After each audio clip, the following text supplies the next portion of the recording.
Hi, everyone. This is Michael Connon representing the TooMedToo's Star Wars Network. We've got your fix. And this is episode number, I believe, 54 of the Bacta tank.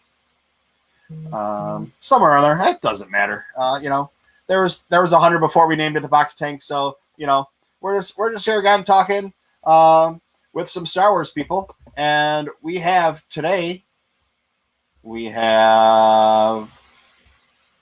Mike from Wookiee Radio. Sorry, how's it going? I'm doing well. How are you doing? Doing good. Thanks for joining me today. Pleasure.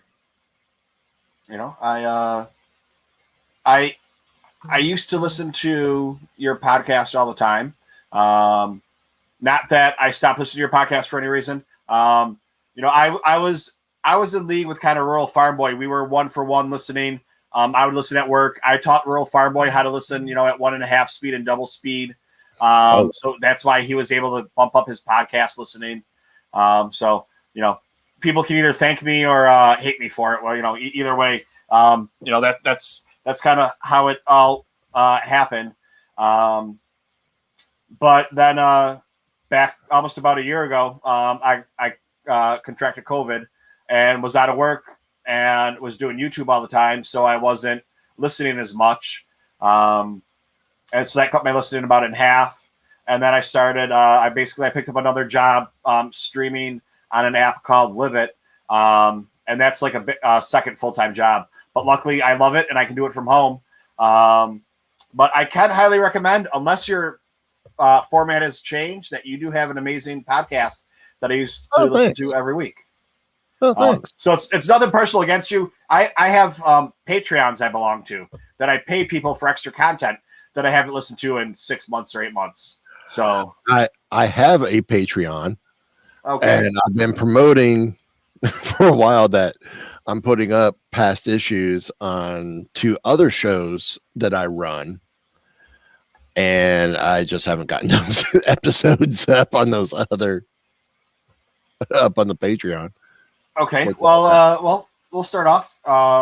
You have Wookiee Radio. Tell me a little bit about that. Wookiee Radio is a show, as you know, where we talk about Klingons and Xenomorphs and how they tie in with the Cylons. Oh wait. No, we talk all things Star Wars. And that show was started with Derek, who is also my co-host on Weeby Geeks, and Ken, who is one of 4 hosts over on Geek Watch One, which is our sister show to Weeby Geeks. And we had 2 other hosts at the time, Vicky, who she left due to personal reasons. Which we won't get into, but it was nothing personal against us. It was stuff she had to deal with, which was great. Things worked out, and because of that, other things have worked out for the better for her and her family, which I'm so pleased for them for. And then we had another guy named Brett on originally, and he just kind of dropped off on his own. So since then, it's just been the 3 of us. Hence why we call ourselves the Smugglers 3 at this point in time. All right. And then go ahead and you might as well plug your other shows that you have in your Patreon while you're on here. For the Patreon, the Patreon is for also my Marvel show, which is called Mighty Marvel Geeks, where we talk all things Marvel Comics. Well, not just Marvel Comics, all things Marvel, be it the comics, collectibles, movies, television, streaming, games, video games, etc. Like I'm going to be doing for our YouTube channel. I kind of unboxed it, but I'm going to do it more proper. For an actual video, but I'll go ahead and show you guys. I just got the new Loki adventure pack. Okay. Which this isn't even out on stores yet. I got a preview copy of the the Loki pack for Mega Pack for Marvel Battle World, which comes with the exclusive Loki figure. Nice. Yeah, I have trouble managing my Star Wars addiction. Much less adding in other things too with Marvel because, yeah, I mean, you must completely understand what I'm talking about. Oh yeah. And then the mainstay show is called Weeby Geeks, and that's the oldest of the 3 shows that make up what we call the core 3. And that show we cover a little bit of everything. As I used to say in the past, we cover everything except chick flicks and Twilight. Sorry, the only time vampires should sparkle is right before they go poof. But I had, during my cycle of co-hosts, I had one co-host that was kind of offended by that. I'm like, please tell me you're not a Twilight fan. He goes, actually, it's kind of one of my favorite films because I'm really hot for Kristen Stewart. I'm like, all right, cool. So I kind of stopped using that tag, and we are the official voice of the Geek Revolution, which okay. I mean, he doesn't. I've honestly never seen one of the films or read the books. I've had no, I've had no interest in it. Like I saw the previews. I was like, yeah, this doesn't seem like something for me. Which is funny because I'm into sci-fi. I'm into everything. Now we're just gonna. Did you ever watch True Blood on HBO? I did. Okay, well they have some sparkly vampires in there. Not during the daylight. They're sparkly vampires just because they spread glitter on them before they went to the parties. Okay, all right. See, in Twilight, the vampires were able to survive, were able to exist in daylight, but when they did, they sparkled. Like, and here's the sad part: Twilight was 50 Shades of Grey was written as fan fiction for Twilight. 50 Shades of Grey is Twilight fan fiction. I just remember popping across in the Geek Story somewhere, and I'm like, I don't know how we did that. Yeah. Now, once again, I've never seen 50 Shades of Grey. I know about it. I've heard, quite a bit about it, but I really, I think everybody kind of, if they're into pop culture or whatever, kind of knows about it even without seeing it. But yeah, that seems kind of a far stretch. Like, listen, this is what I believe, especially when it comes to Star Wars, which really upsets some people. You have canon and you have, fan fiction. Some of the fan fiction is glorified and has a little bit of a backing, okay.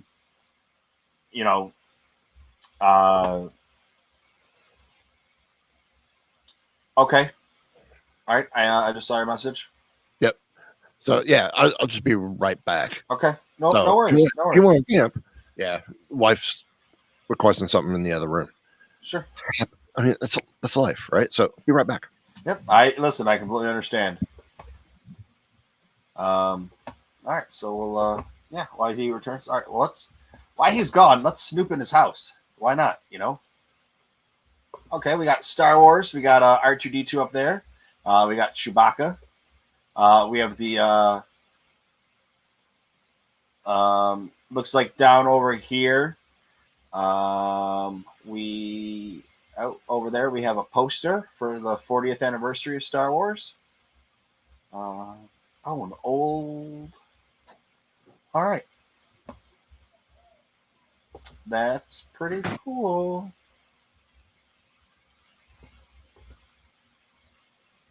I'm enjoying this look. Hey, let's look in your house. I mean, you guys can see, behind me. I have the green screen, but if I didn't have, my control center, if I didn't have that back there,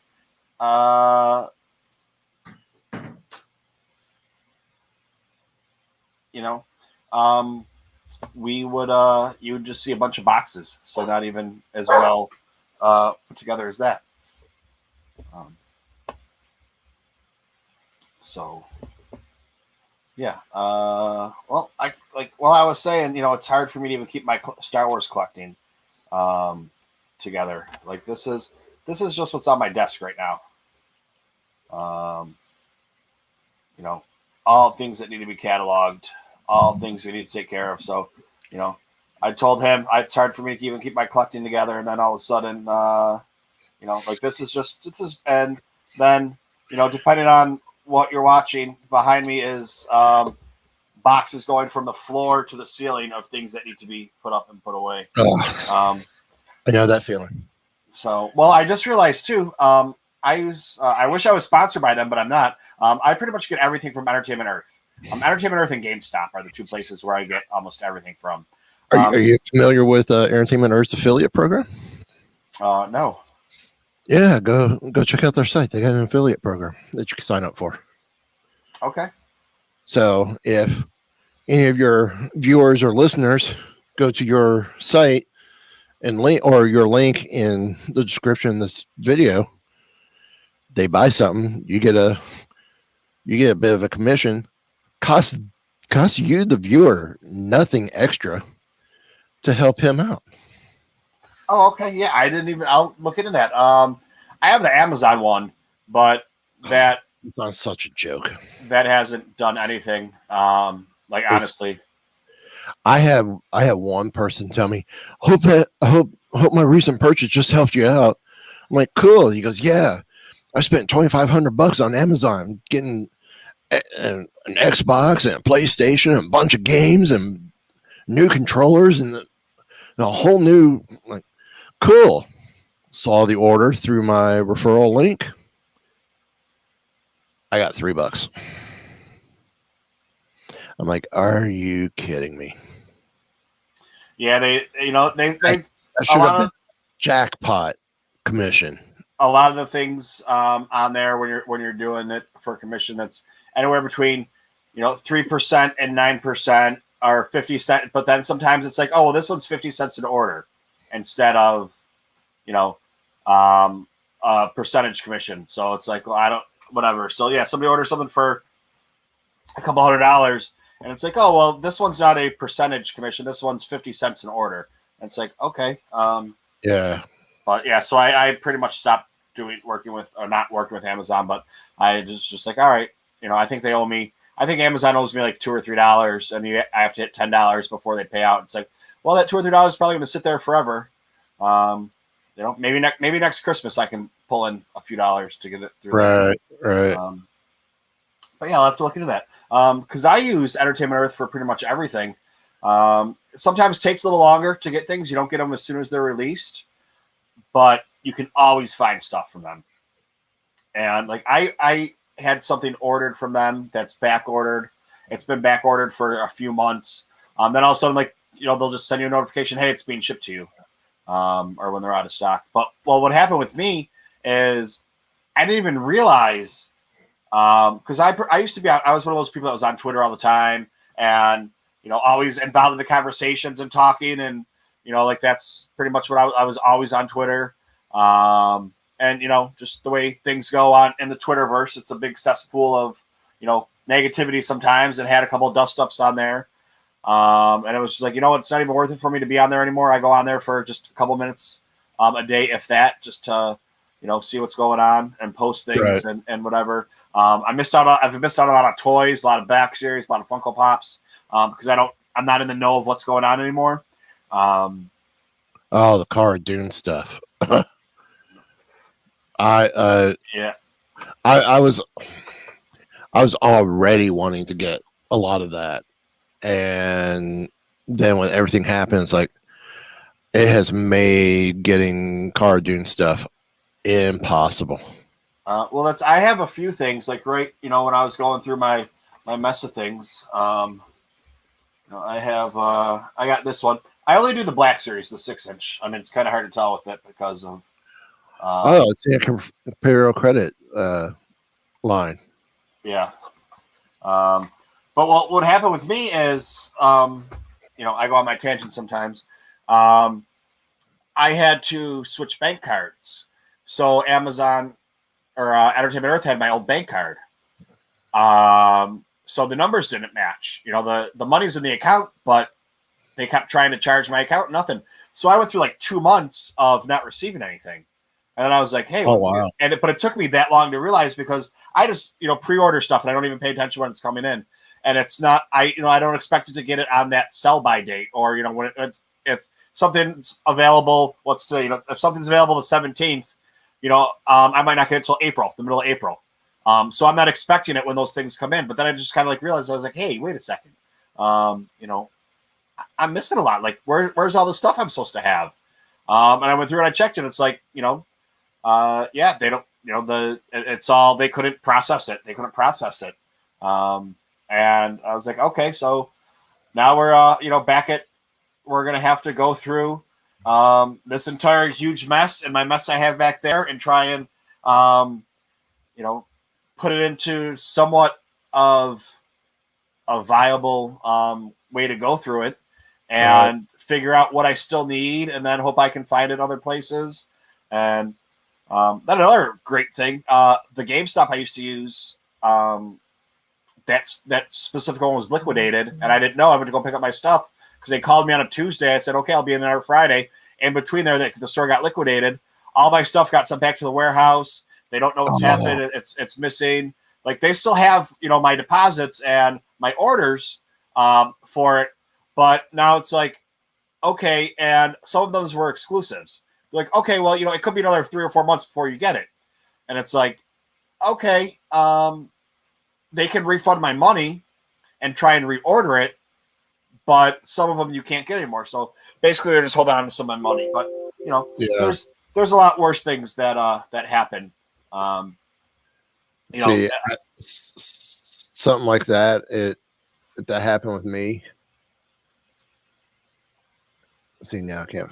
I'd be going. Well, but that's the whole thing with GameStop is the stores are different than corporate, and you can't get anything done. And like corporate's like, oh, and you ordered? Did you order online? No. Well, then we can't help you. Okay. Well, this happened at your store. Okay. Well, they're back ordered now, and it's just I'll get them someday. I got a new store, a new GameStop right by my work. I'm in New York City. I'm in Brooklyn. So it takes me 12 minutes to get to work. Cool. I got to walk to the train, but once those train doors close, it's 12 minutes from when the doors close to when I walk in my door at work. And then right around the corner from me is a GameStop. So I need to go in there and start making nice with some people. Sounds like it. And, see what's up and then try and figure out if we can get things. But, it was like the Funko Pops, I forget what edition or what it was. Oh, it was the Clone Wars that came out. I got the Ahsoka. I got the 2 Ahsokas, I believe. I got the Ahsoka from that you had to order online or in the store, and then the other one, but the other 4 or 5 are still back ordered. They have my money, and it's like, okay, those ones I don't care about, but the exclusives are the ones. It's like, all right, just go ahead and cancel those, and we'll figure it out sometime. Right. It is. Oh man, yeah. I actually used to live near New York City at one point. I lived up in Orange County for a bit. Oh, okay. So yeah, so you understand the whole New York thing. Yeah. Well, I'm originally from Buffalo, New York. I used to live upstate New York as well. Up in all right, come on. Buffalo's Western New York, not upstate, but that's. Well, okay. Well, Elmira, Finger Lakes region. So. Okay. All right. Yeah, but no, that's that's always the thing. People from Buffalo are like, we're Western New York, we're not upstate. There's a difference, but it's I don't know. Well, compared to New York City, anything above the Tappan Zee Bridge is New York State. Well, yeah. See, that it depends on state. It depends on who you are and where you're from on how it breaks down. But yeah, I was born and raised in Buffalo, and then I moved to North Carolina for a bunch of years. Now I've been in New York City for a bunch of years. So yeah, Chester, Middletown, and Elmira were just stops along the road when I was a kid because of my dad's jobs. okay, yeah, I know right where Elmira is. It's it's a few hour drive from Buffalo. Yeah, yeah. Um, I got family. My wife's got family in Franklinville. okay, I was talking to somebody the other day, about Allegheny State Park and Yeah. you go through Franklinville if you're coming from Buffalo, you go through Franklinville to get there. Yeah. And what's the little ski town over there? Swank. Swank's there, but that's not the one I was thinking of. I'll think of it later. It's not really that big of a deal. So yeah. Swank's the ski resort, but the town that's there, Ellicottville. Yeah. Ellicottville. I don't even remember who I was having the conversation with about that. But yeah, that was it's a small world, you know. Yeah, talking to people and all right. It is a small world.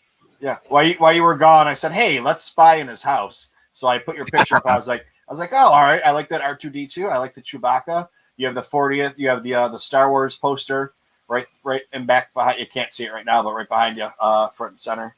That's not Star Wars. It's actually Star Wars Weekends. Okay, what is Star Wars Weekends? You got me here.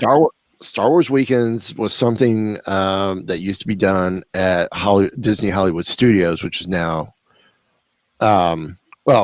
Disney's Hollywood Studios, and at the time, Disney MGM Studios. And they used to do the weekends in May, going from May to June. Be 4 weekends, and they bring in different guests throughout the park. Bring the guests in. Of course, this is all pre-Galaxy's Edge, and they just make a huge event out of the weekends for Star Wars. Okay. So it was like a Star Wars festival. Trying to figure out how I can show.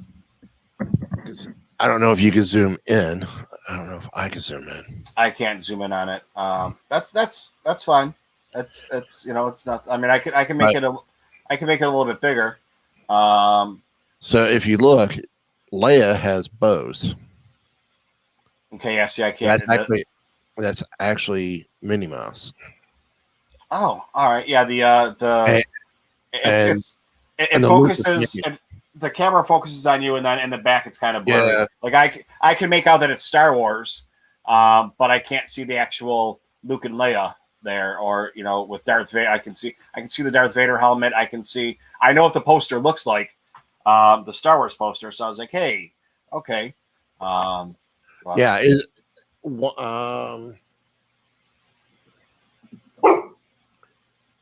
Rocky, that's just ice.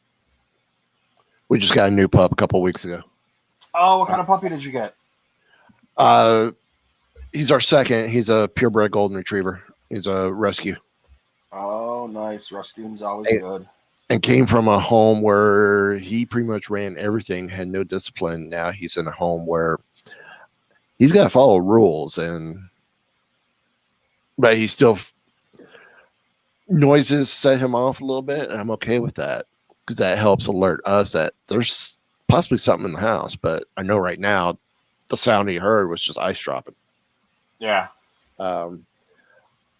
Without pulling it up, I don't even know what year. Because it helps if I hit the right button.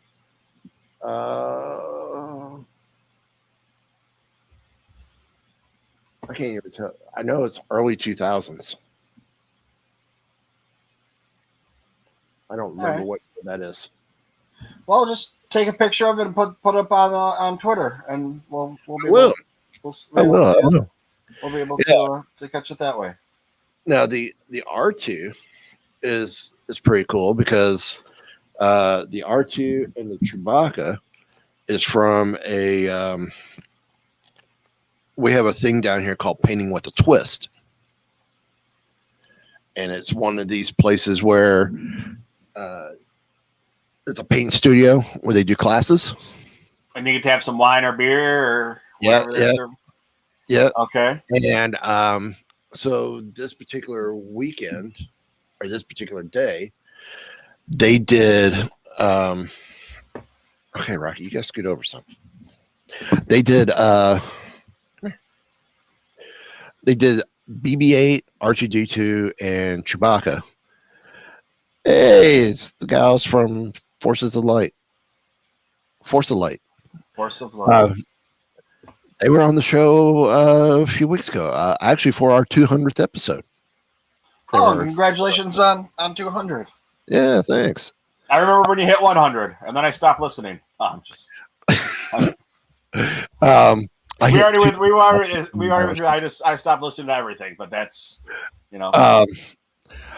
So they did Chewie, R2, and BB-8. So my wife painted Chewie or R2. My daughter did BB-8, which is in her room, and I did Chewie.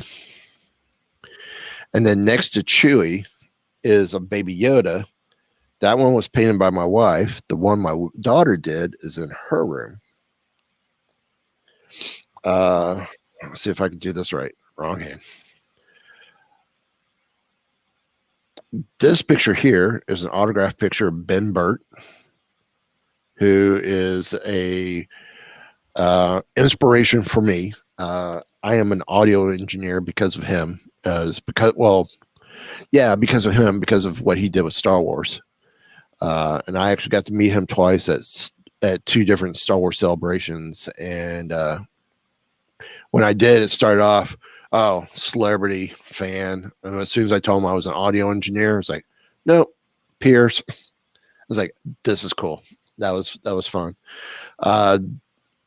This piece here, back when Lucasfilm did StarWars.com, or did the fan club called Hyperspace. I don't know if you remember it. No. When you signed up for Hyperspace, the fan club, last few years they were sending out stuff. Well, one year they sent out cells from the Ewoks cartoon.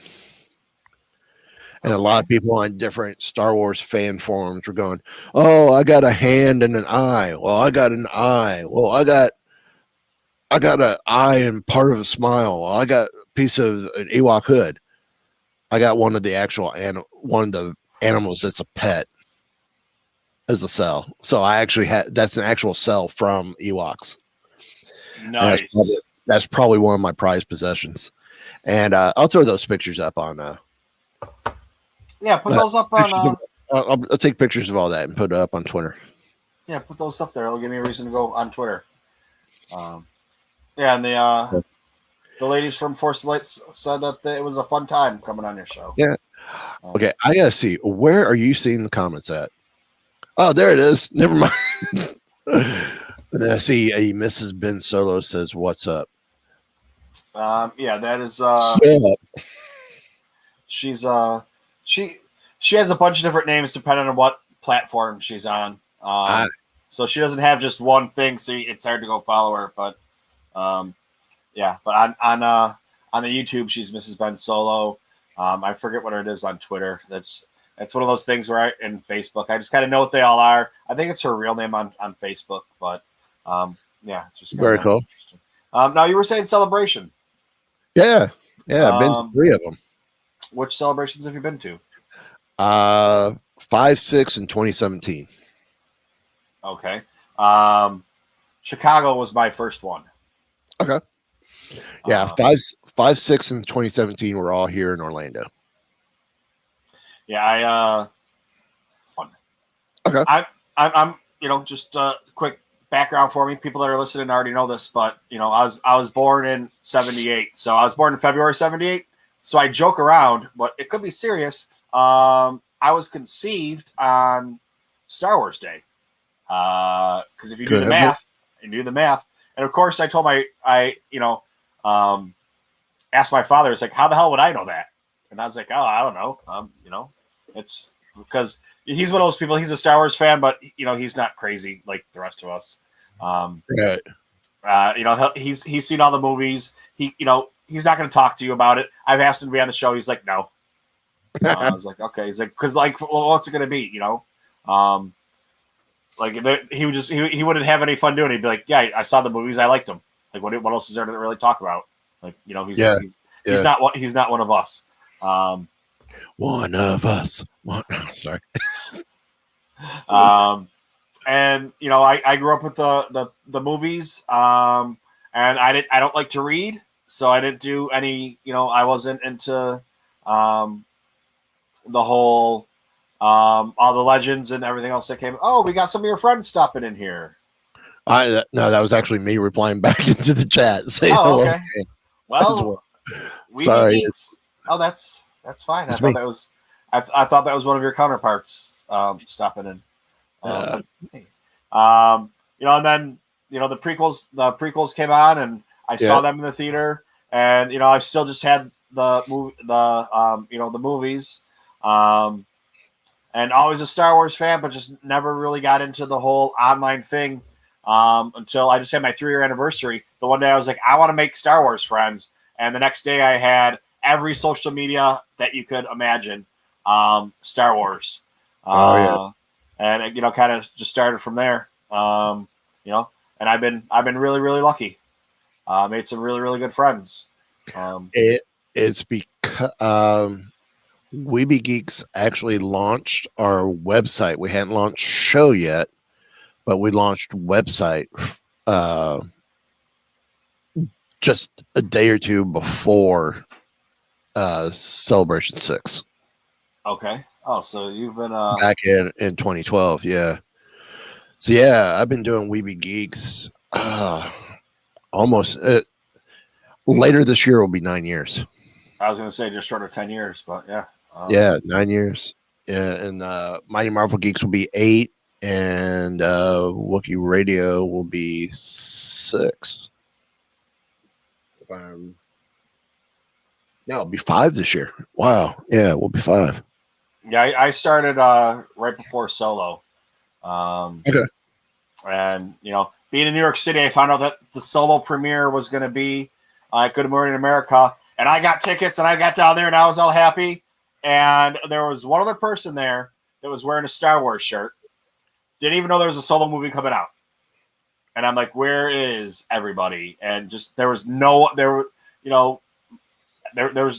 absolutely nothing for it.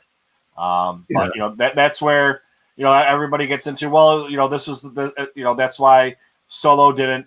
And when I say fail or succeed, I mean meet the numbers they were expecting it to, or everything else. I honestly feel marketing was that big thing because they spent their marketing budget remaking the movie.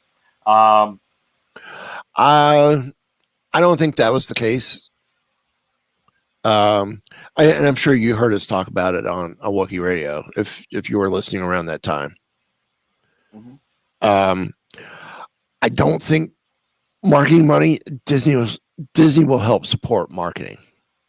Problem is they didn't market. Okay, well, yeah, they just didn't market. I mean, there weren't many TV spots. There weren't many. They barely put in a Super Bowl spot.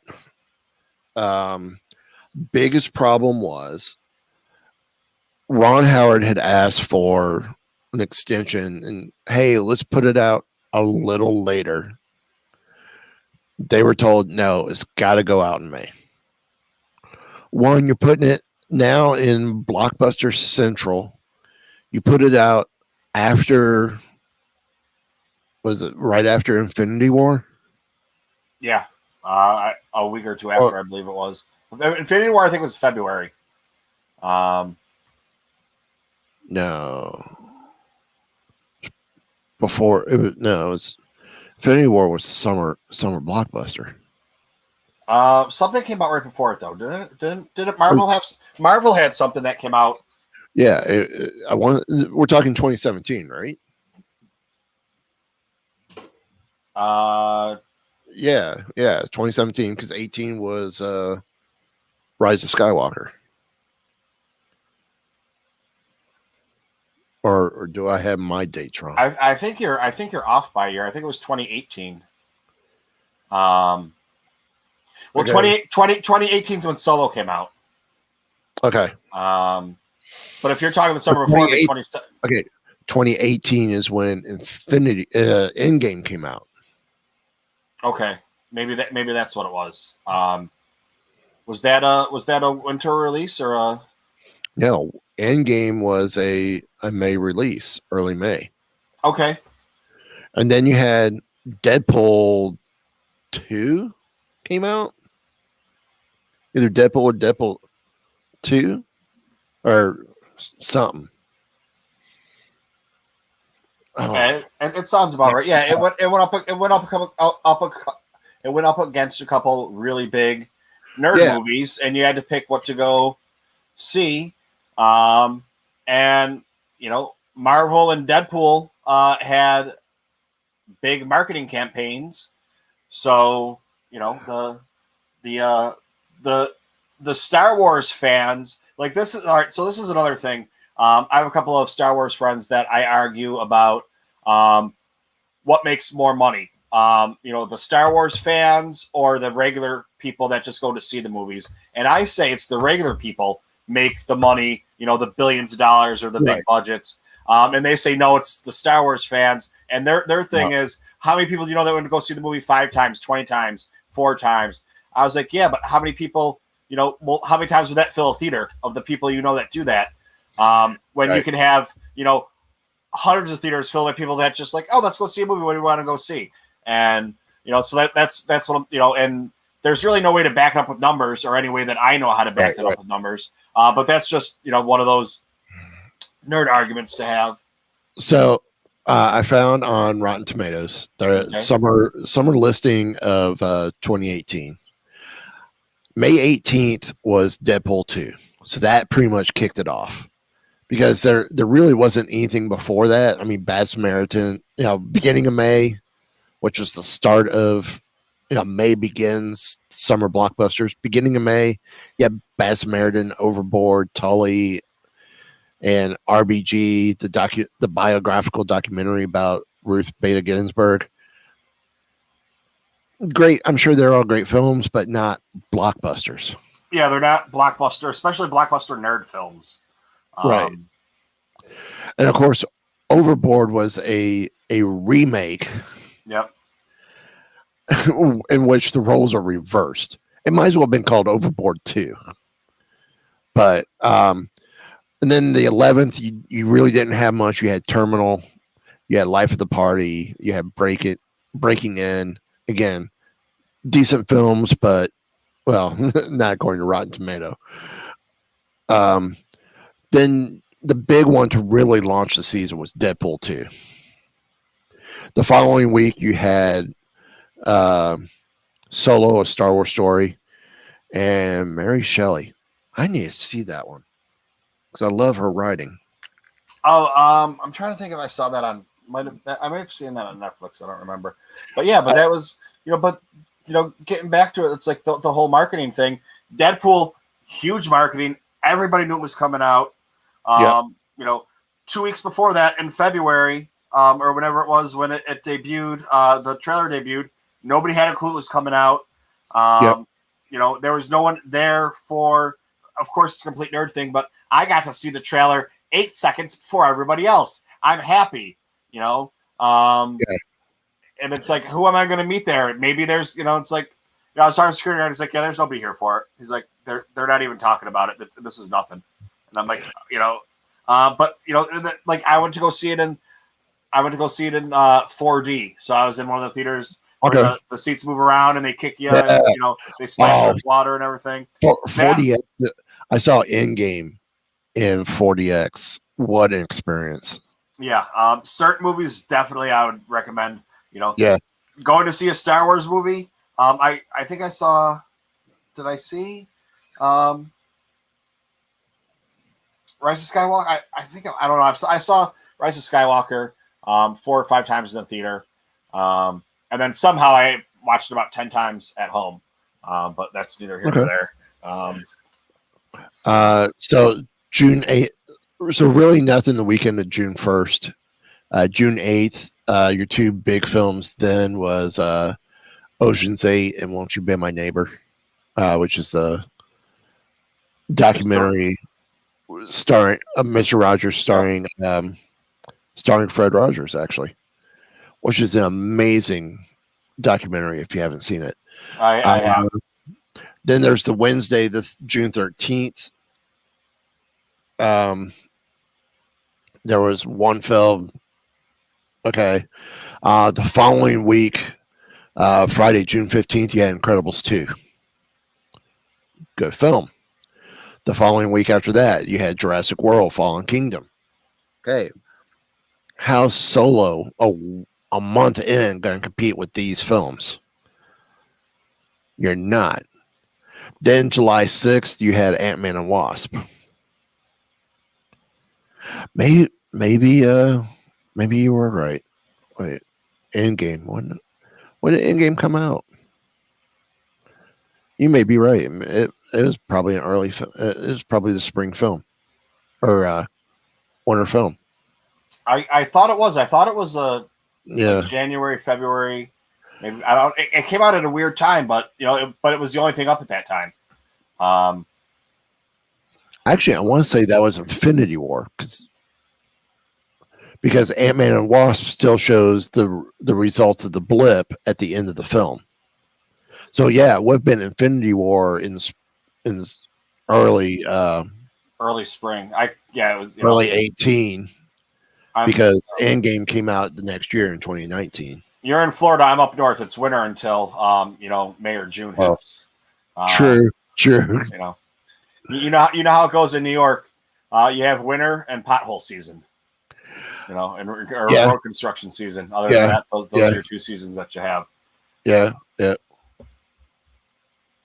But yeah, that was what kind of, I wouldn't say Solo kicked it off, but it was like Solo was coming out, and I was like, okay, and I was watching, a lot of videos on YouTube, and hadn't listened to started listening to many podcasts yet. And I was like, I want to make some Star Wars friends. Let's go out, and we're going to be on Twitter and Instagram and just everything, and let's see what happens. And right away I made a couple really good. I ended up going to a big podcasters meetup. And the guy that invited me, I had no idea who he was. I was listening to his podcast on the way there. I was like, these guys sound pretty cool. It was people that used to be affiliated with I can't even think of it. But it was Rogue One and Sith List and Star Wars Underworld. Some pretty decent names. Was it with the Star Wars Commonwealth? No, it was Making Star Wars. Okay, yeah. Making Star Wars, yeah. Before that whole fiasco or whatever happened and when it kind of debunked. But there's so many different fiascos out there. It's hard to keep track. Yeah. I stay out of it. Yeah, every day. Well, because the majority of it is, it doesn't matter. Everybody knows what goes on. A lot of it's posturing just for hey, look at me. Now I can I just started a podcast yesterday. That's how everything happened. That's why I have to come out with all this news. But yeah, so Yeah, or look at me. I made a podcast. I've never done it before. I don't know what I'm doing, but hey, I'm better than you. It doesn't matter how long you've been doing it. And I'm going to do everything in my power to destroy you so I can get your listeners. I mean, there's that mentality out there as well. And I'm dealing with something like that right now. There was my little friend group kind of debunked because, I brought a couple people on to live it with me, the other platform I was on, and they just wanted to come in. And the one guy especially wanted to come in and ride on my coattails and not put in any work, and then got mad because, he found out he actually had to do work, and then just started all this crap. And then, when you sit there and tell lies or whatever, and then, you take screenshots out of context and be like, well, he said this to me. Well, yeah, what was the rant you went on beforehand where I told you to shut up, you're an asshole or whatever? And then it was like, but yeah, so it's just like, whatever, man. Oh, yeah. Yeah. It's just, it is what it is. But, yeah. So, all right. Well, let's get back to so did you enjoy Solo? I do enjoy Solo. It's one. If it's not top 5, it's top 6. Sure. I think it's the most fun of the Star Wars movies. Yeah. And I've been with my my girlfriend. I use girlfriend, wife interchangeably. We've been together for 9 years. And it's not like it's just I just use it interchangeably because it's easier that way sometimes to explain it to people. Because it is. Yeah, but whatever. But we hadn't. She grew up watching Star Wars. When the first day I met her, within the first 20 seconds, I told her that I was going to marry her, and she thought I was a complete lunatic and crazy. And then it took me months of us being friends for her to finally break through the exterior and decided that she couldn't live without me because I'm so amazing. But yeah, anyways, so if it doesn't make you feel uncomfortable, I think you're very attractive too. Well, thank you. And she should be jealous of me. All right. I'm going to let her know. Despite what my wife and daughter would say. Okay. Well, I'm gonna, I will let her know that. We could be real like that, man. Yeah. Listen. You've never felt the Wookiee love, or wait, what's the line from Solo? I'm gonna go snuggle in Mike's lap, guys, to feel the love of a Wookiee's.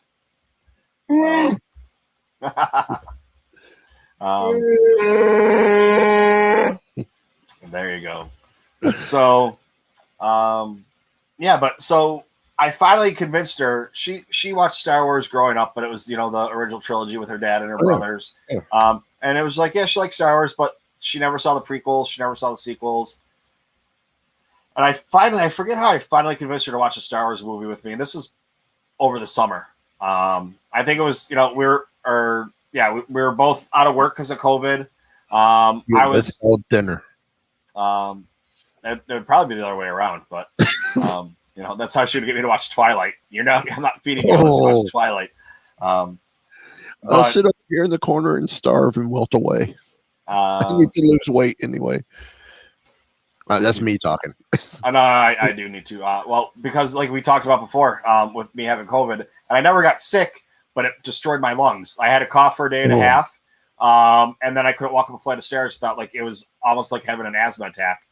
And it took months and months of being on and off steroids and going for breathing tests and everything. And I'm, the doctors still say it's going to take a couple of years for me to return back to normal. Yeah. But so like I was one of the lucky ones. But because I'm alive. So, but I'm going to have lingering effects from it for a while. But I think it was probably during COVID or whatever. And it's like, okay, fine, I'll watch a Star Wars movie with you. And I'm like, okay, what can I get her to watch that I'm not going to have to. This is you walking up the steps.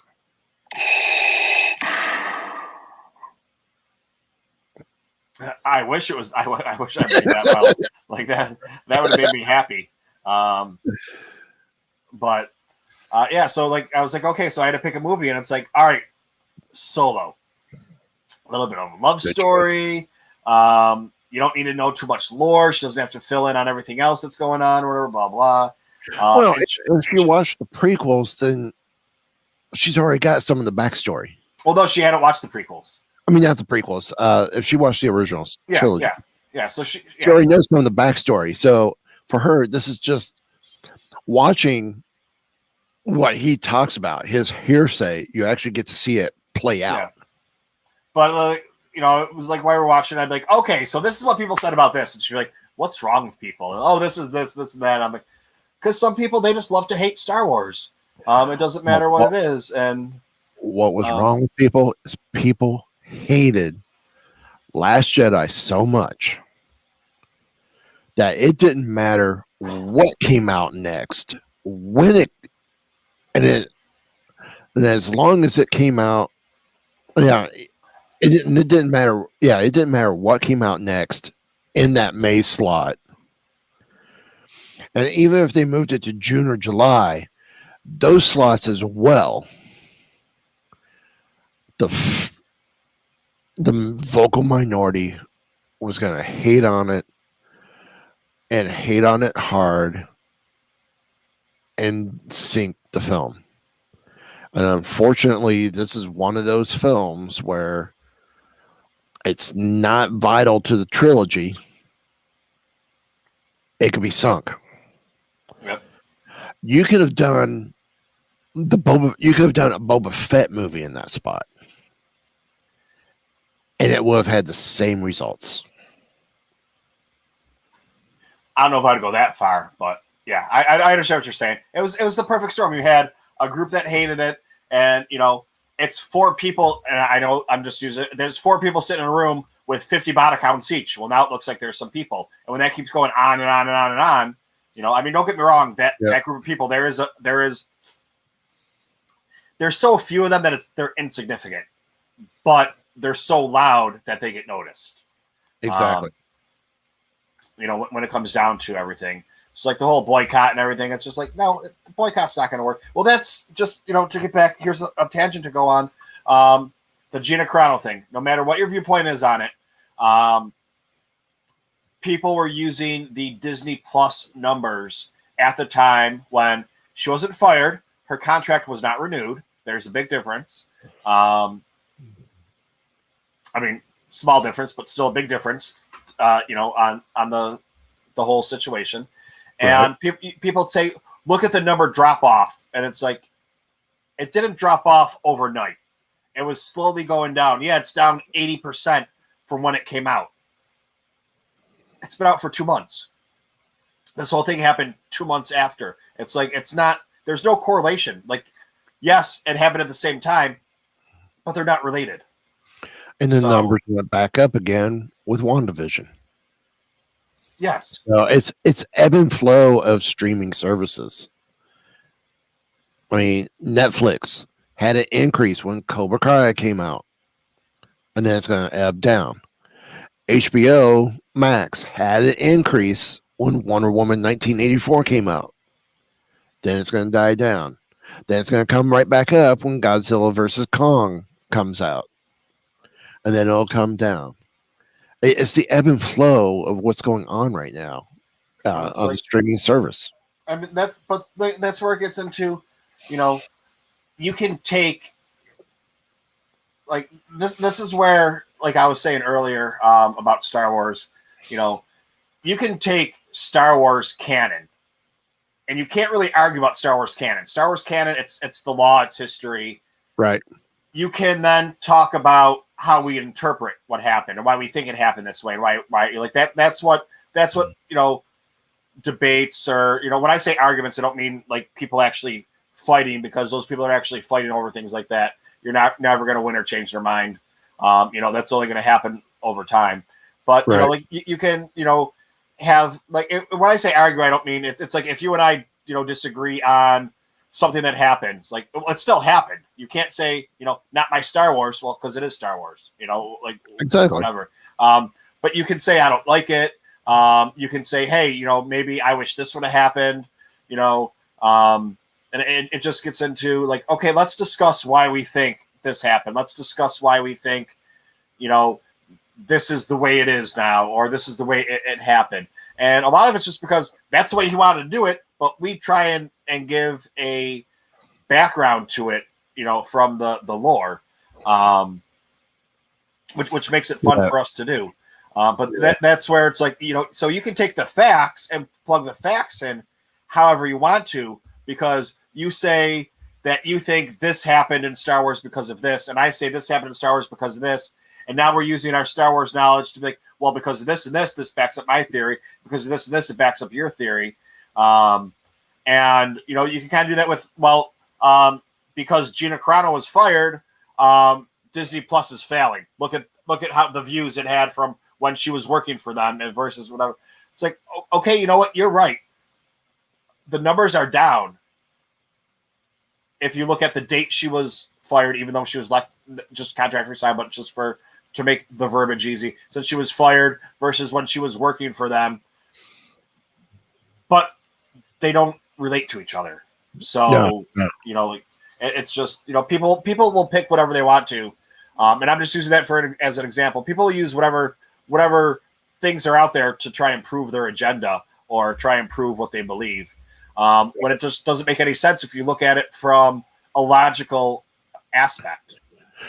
And here's another thing too. With some actions that happened late last fall or during the fall last year, she made some comments. One of her co-stars, Pedro Pascal, said, "Hey, kind of not cool. Here's my point of view and why it's a little more personal for me." She explained her point of view of how, she was being bullied into in many ways. And that's something people don't think about is what led up to the comment. And I'm talking about the pronoun scandal with her. She didn't say anything. She hadn't said anything. And a lot of people are like, why not? And she said, look, it's not my thing. It's nothing personal, but I don't feel the need to do this. So finally, when bullied into it, she said, she said her piece. Well, Pedro talked to her and said, "Hey, got this issue." And she explained her stance, but civil conversation was had in which she goes, "Okay, I might have been wrong," and she came back and explained her actions. But no one cares about that. No one cares. It's too late. It doesn't matter. But no one wants to catch the fact that she was bullied ahead of time. Some of her observations have been dead on. I mean, even the one that got her fired, dead on. Now, I myself am Jewish. I know right now, especially when she made those final comments, with what was going on in this country and on the political realm, that was the wrong meme with the wrong comparison to pull up. Whether it was accurate or not, it was the wrong subject matter to bring up at this point in time. Now, if you want to bring up Yankee fan versus Red Sox fan or Rangers fan versus Islanders fan or White Sox, Cubs, whatever, that may have worked out better. Or coming from the world that she came from with MMA, her and Ronda Rousey, or the fans there, or whatever, that may have been a better comparison than that would have still made her point and not get, and it still be as impactful without setting off a time bomb. But to bring up, Nazis and Jews when people are throwing around white supremacists and neo-Nazis and everything, it was just wrong time. Now, 4 or 5 years ago, cool, it may have worked. January 2021, yeah, bad idea. Yeah, well, that's I've said, I said pretty much the same thing, where what she's saying is factually correct. I don't know Yep. if it really. I don't really know if it is the same thing, because it's a little bit. It's no, it's almost the same. It is almost the same thing, but depending on your political viewpoint, if Democrats felt she was attacking them, then feel that way because it may be true. If the Republicans feel she was attacking Republicans, feel that way because it may be true. I mean, for me, I'm an independent. I'm a non-party affiliate. I'm a registered independent here in Florida. And right now, I could see where her statements were either side could have been either party. It could have been interchangeable. It just depends on the moment, depends on the situation, depends on the time. But that's our political political landscape at this point in time. Is if you don't like what I'm saying, I'm gonna bully you and beat you down until you agree. Yep. And if you don't, I'm going to make sure everyone knows this, that. And it's like, like you said with the other thing with the pronouns. The other thing with the pronouns, there's a story behind it. She didn't just decide the one day, hey, people are doing this because they want to make other people feel included. So I'm going to say, screw you to everybody and do this. And boop, and there you go. Beep, bop, boop, boop, or whatever the hell it was. And, because she was against it or whatever, it's just like, I don't have them in mind. I don't have them in mind for anything. I have a lot of friends that do have it in theirs. No one's ever said to me, well, you know what? You need to put those in there. I'd be like, no, I don't, because I don't, But you know what? I don't have it in mind. But just because I don't have it in mind, I think you need to have it in yours. Just saying. And I'm being sarcastic about it. I'm being sarcastic. Well, I can put, what if I just call me Wookiee Lover? Okay. You're just schmoozing the Chewy tonight, aren't you? Yeah, well, I mean, Wookiee Radio. Come on. I'm seeing Neon Sci-Fi. Is she talk about the people getting arrested because of the riot? No. It was the meme that she quoted was essentially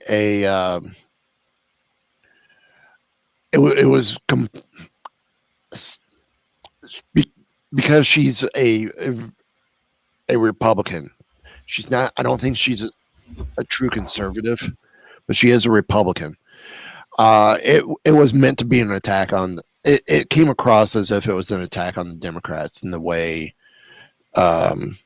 Democrats are bullying Republicans into believing how they're believing. And so this is almost times that I hate talking politics, but we went down that rabbit hole. Yeah, whatever, man. But if you really pay attention with an open mind with what's happening in DC, the Democrats are bullying the Republicans to do what they want, and they're kind of bullying the country into doing what they want. And if you don't, then they keep attacking. And I say this because, yeah, my parents were Republican and kind of raised us with the conservative values. And I'm okay. I've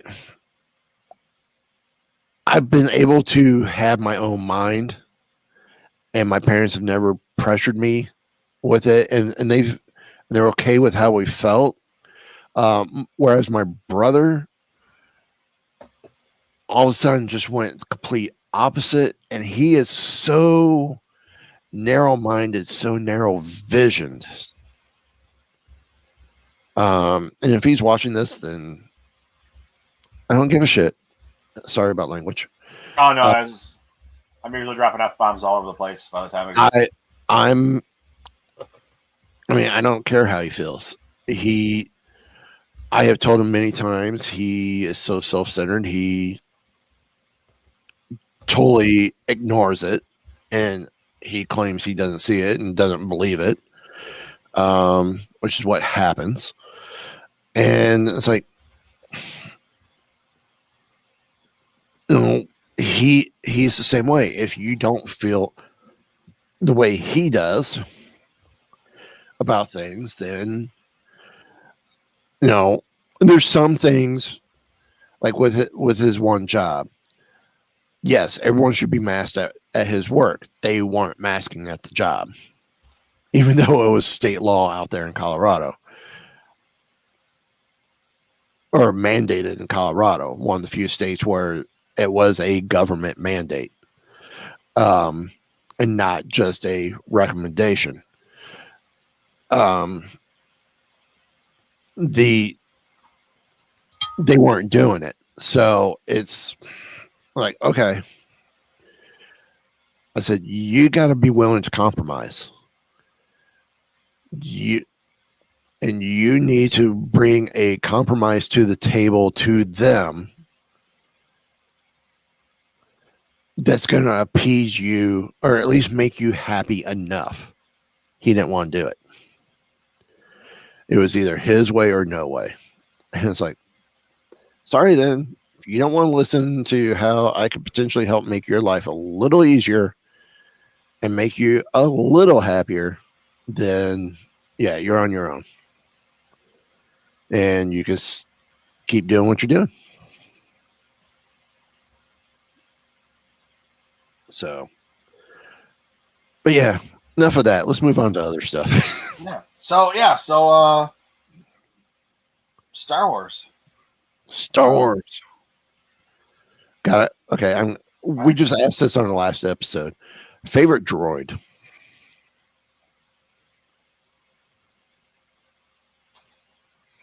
R2.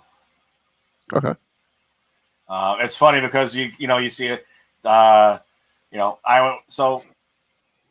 was in restaurant management. I worked in restaurants my entire life since I was 13.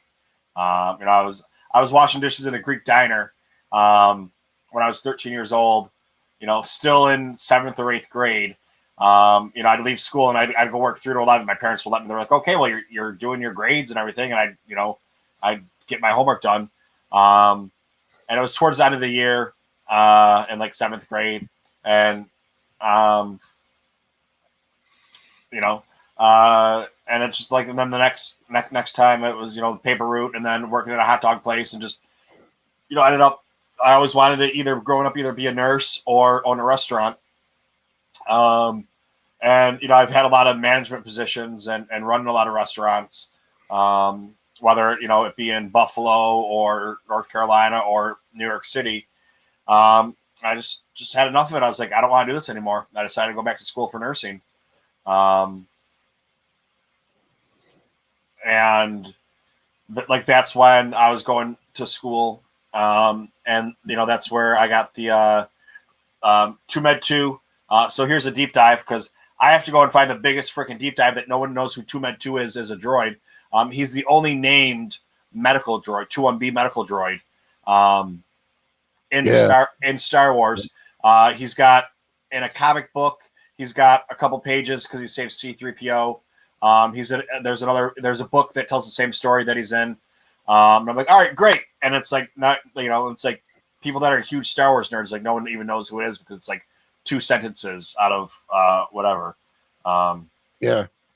But yeah, so I went for like the deepest of deep cuts.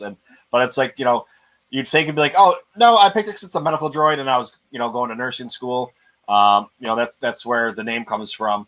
But yeah, I'd have to say if I was going to pick my favorite one, I'd have to say R2. Okay. Neon, if you're still on the chat, let us know who your favorite droid is as well.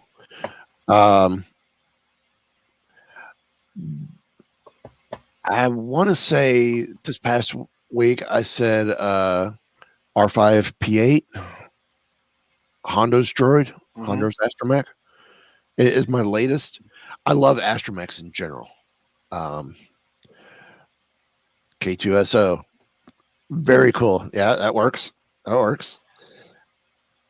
Alan Tudyk, who Firefly. He's done a lot of sci-fi, if I remember right. Yeah, I can't. It's one of those things I can't tell you what he's done, but I have to look it up. Time to IMDb it. But no, I love astromechs because for a while, and he's still one of my favorites. Is Chopper. I like Chopper. For my 50th birthday last year, I went to Galaxy's Edge and built a droid, and I built an R5 unit, and his name is R50LD. And the reason why is because I turned 50 years old. So it's R50, the 50 for 50, and then the OLD for old. Old. Okay. And I named him Oldie. Well, there's there's someone on Etsy or on Facebook that has made a Chopper personality chip. I'm like, oh, I gotta give him the Chopper chip so he can have that grouchy old dude. Resident Alien is killer. If you have not watched it, it is so awesome. And Tudyk is what makes that show. He really does. But BT1 from Dr. Aphra series. I love BT1. I love 000. They have really been my thing right now.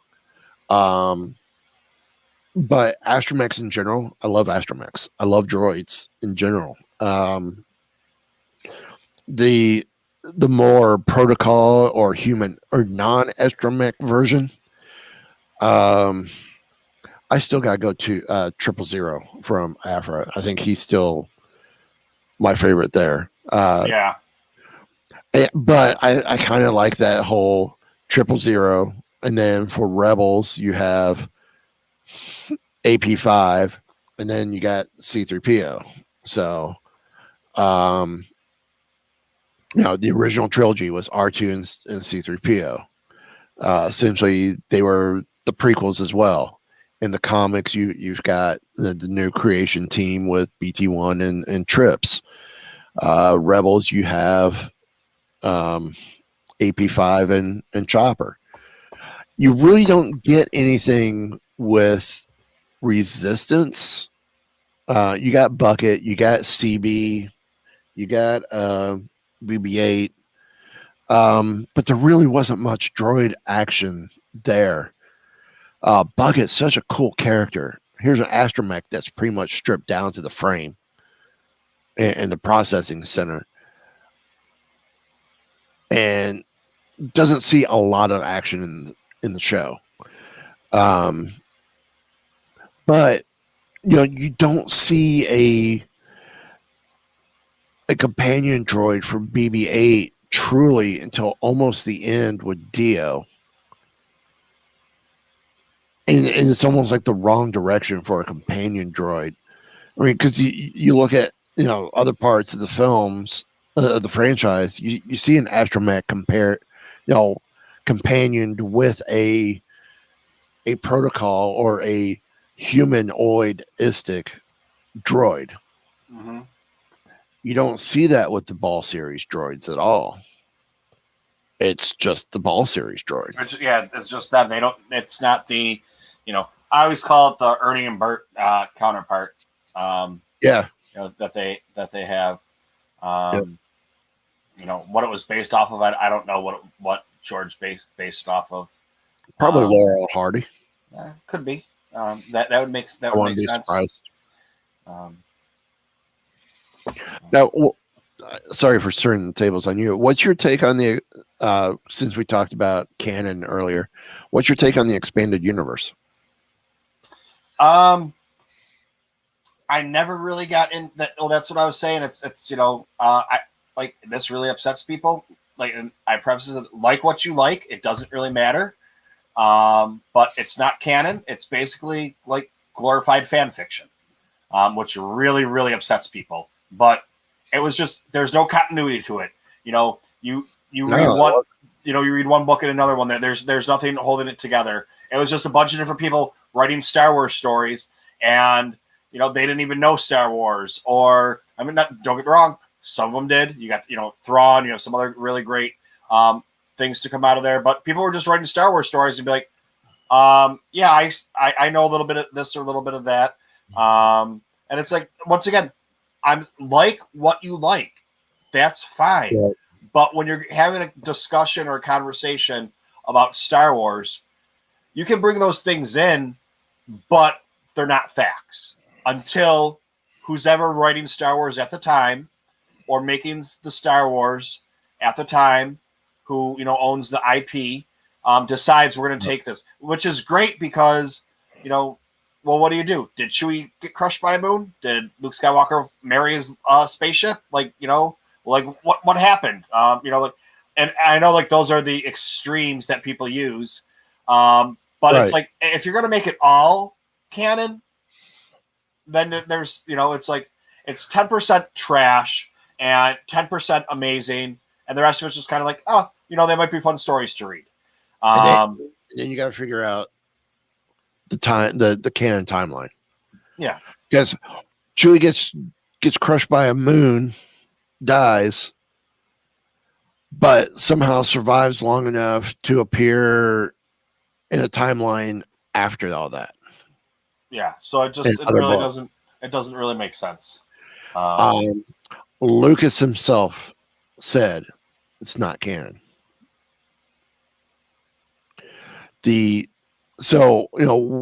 Where are we as fans to say, well, no, it's canon. I want my canon. I want my original canon back.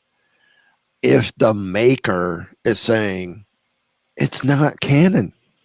Well, because the marketing department said, well, it kind of is. So go buy the book. So we can get our residual money off of that. We can make our money off of that. But George Lucas, never felt it was.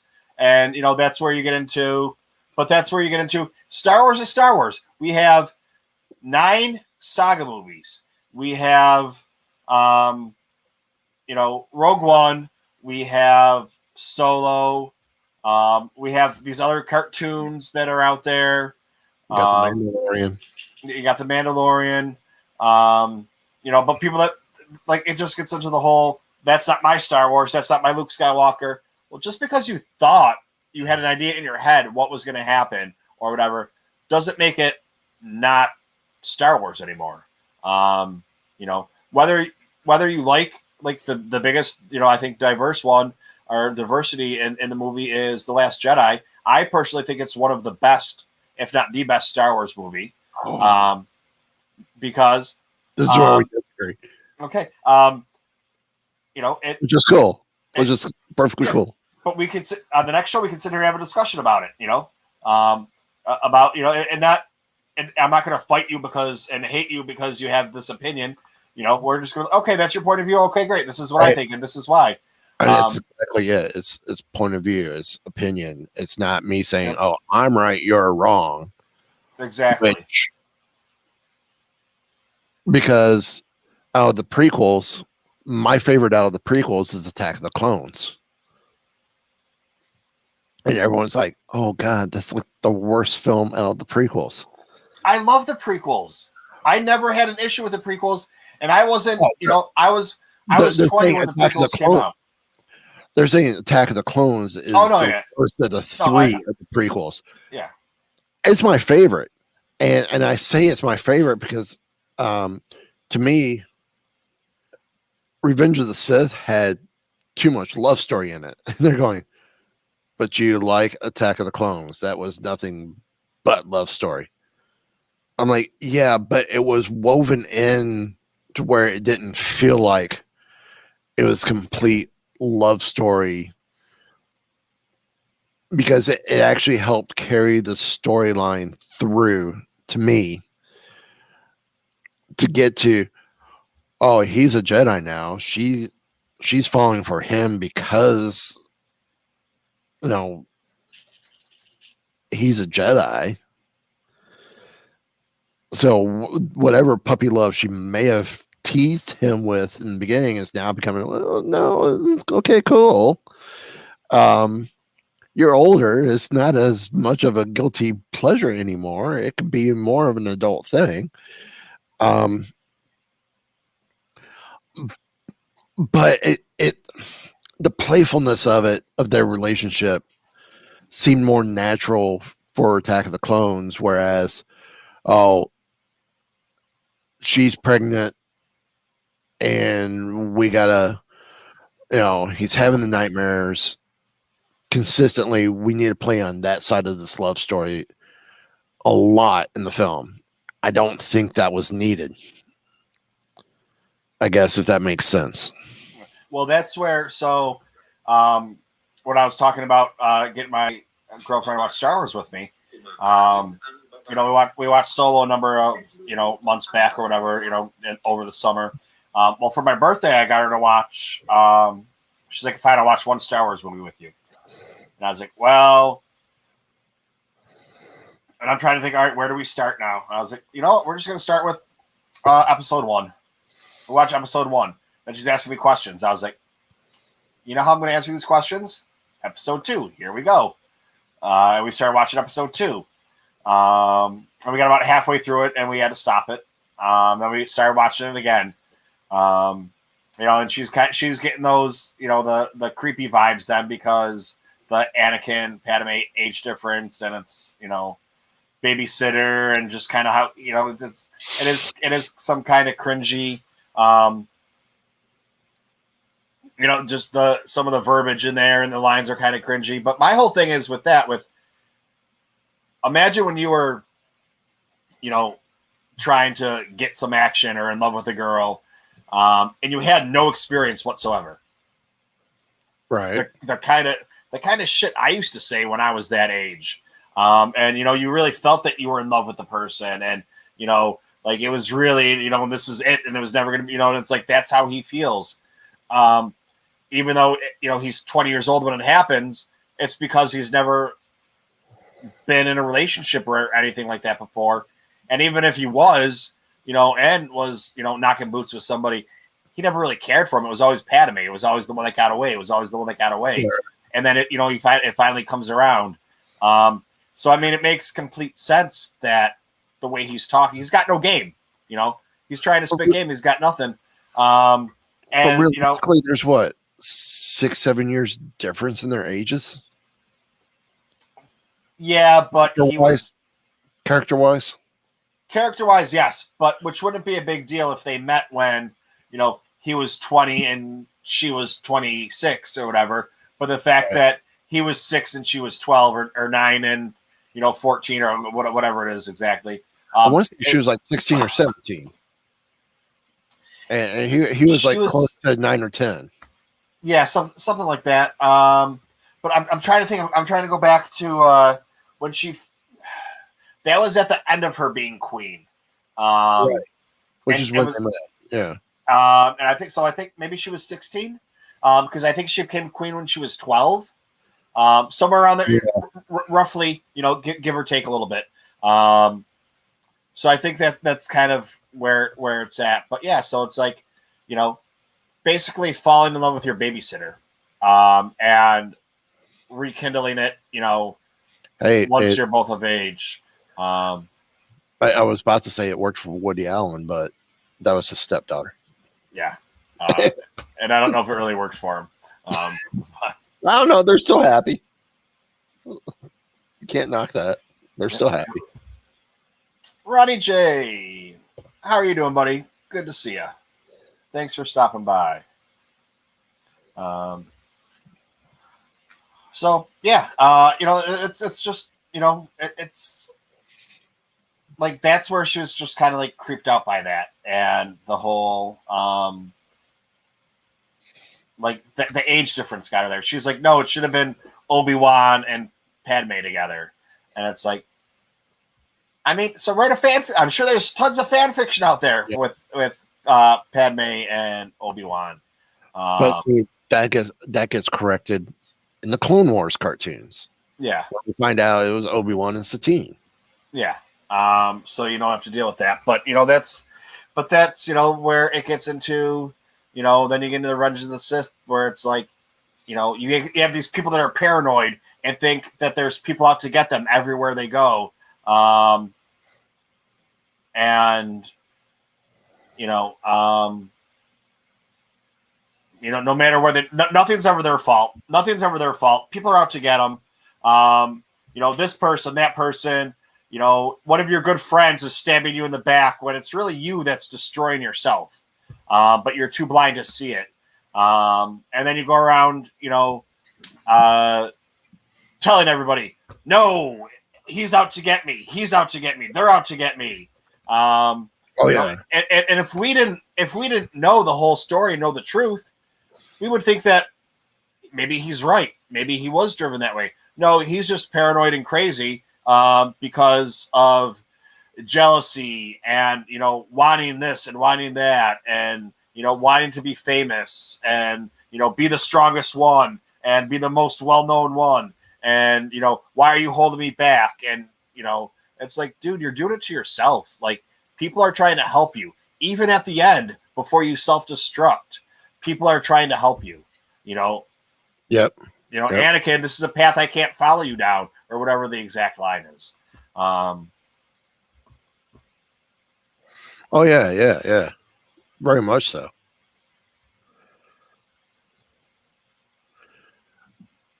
So, I'm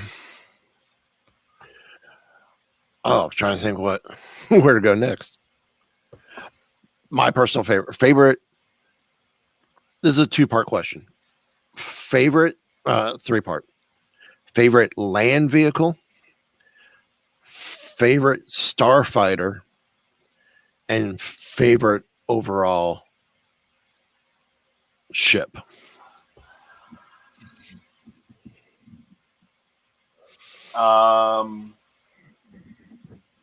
Speeder bike. Okay. For land. I mean, this is probably one of my favorite guys right here. Yeah. I actually found. I'm gonna keep talking. I'm gonna go grab this if I can reach it. I found on Bricklink, which is a great site for Lego fans, the shoulder pauldron for a Stormtrooper commander. Okay. The orange pauldron, and put it on a biker scout to create the biker scout commander from Force Unleashed, or not from Jedi Fallen Order. All right. So I created my own little Lego. Now I got to make the stun baton for him, because right now he's got the blaster. I need to make the stun baton. Yeah, I was gonna go. I have a black. I don't know what you'd call it. It's like a spring jacket. I'll send you a picture of it. It's a biker scout jacket for like a biker gang kind of thing, or whatever it is. Is it the one from Heroes and Villains? Yeah. Great. So like literally, I had never been to. I was always one of those Star Wars fans that loves Star Wars, but like I was saying, I never got into the whole online thing and chat rooms and everything. And I had never been to a con before. And I went to a con with, like I said, the people that I had met, the podcasters that were collectors. And, Heroes and Villains was brand new. They, barely had their stuff together. This was 4 years ago.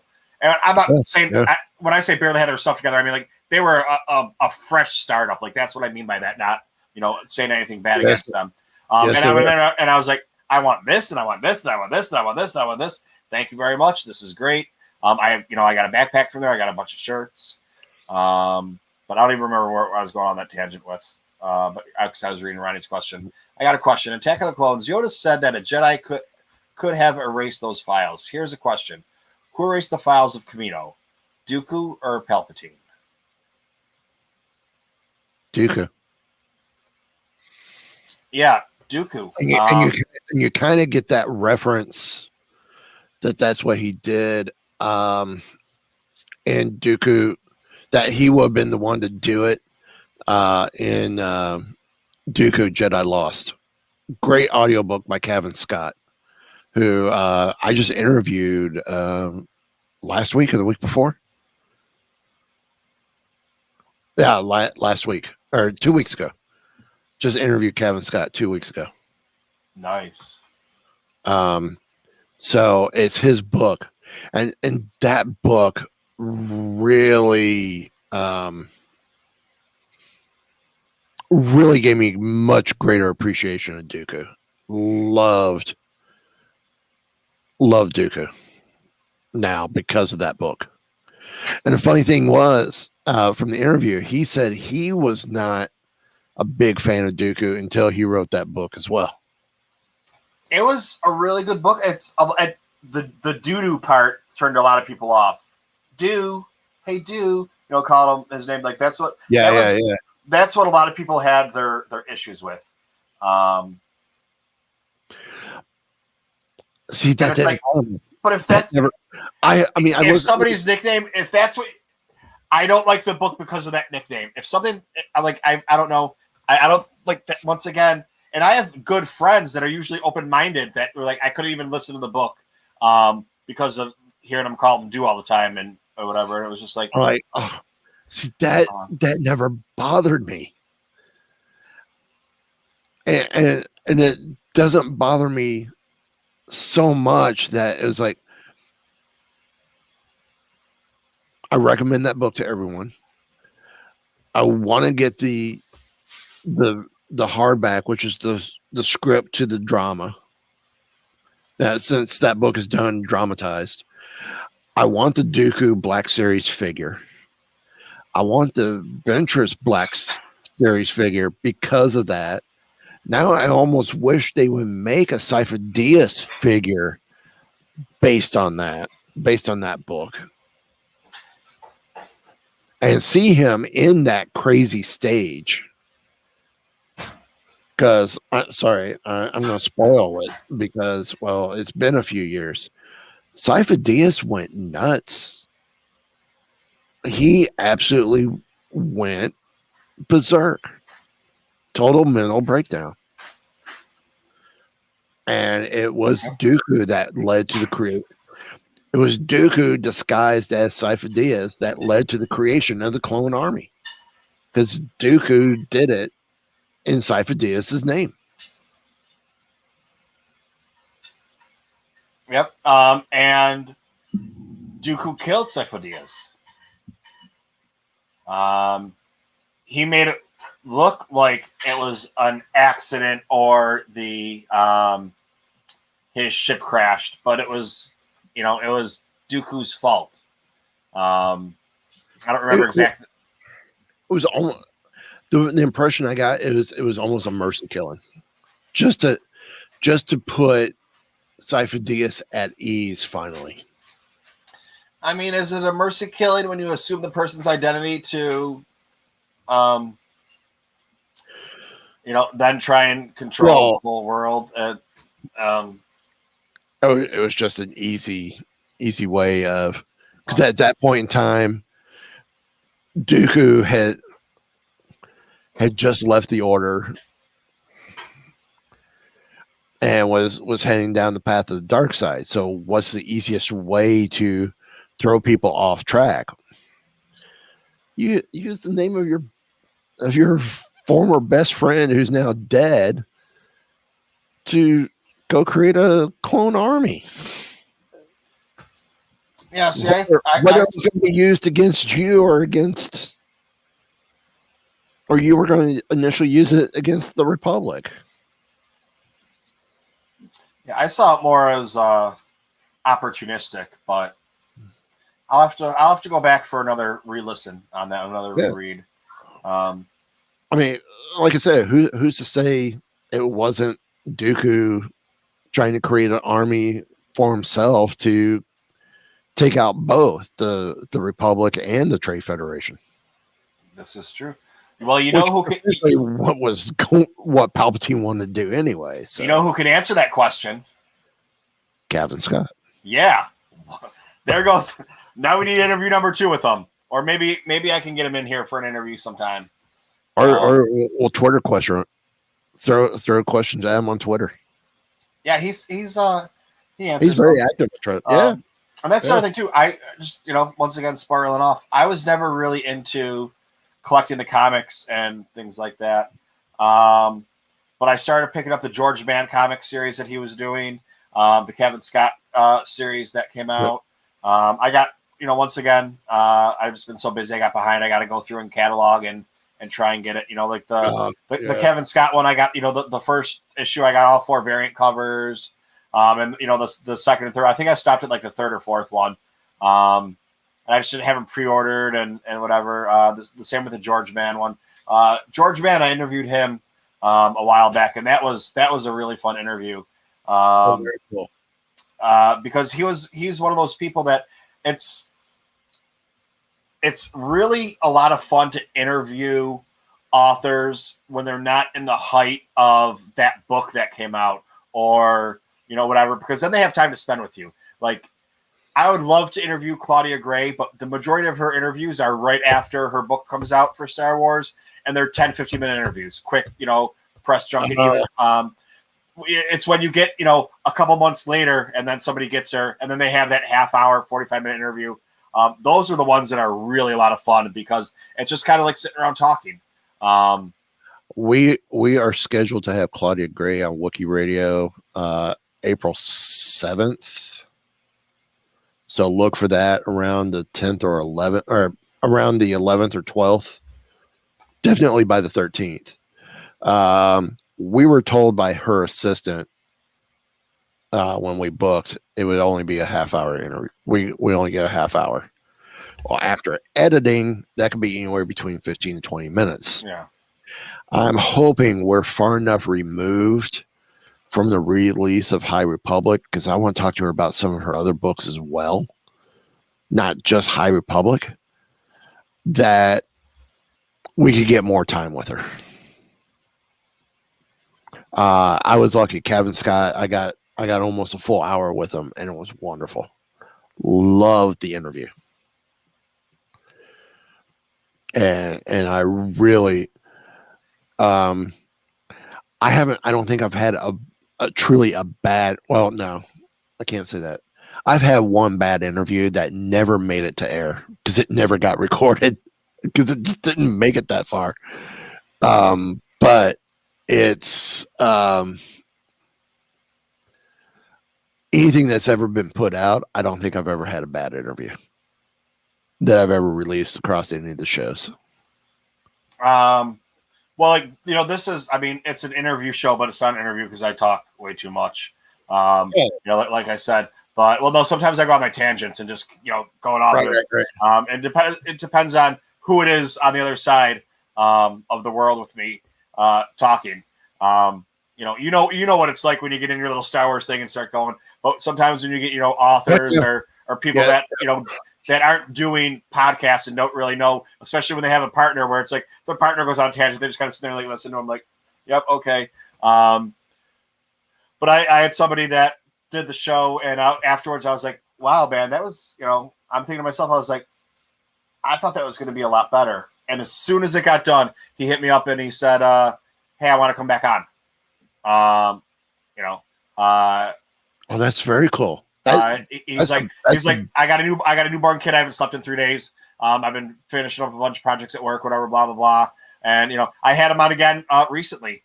He came on, he's like, sorry, I wanted to come back on. And we talked about it, he came in to do the interview and he wasn't feeling it because life, and he still did it and chatted with me and said, hey dude, I want to redo.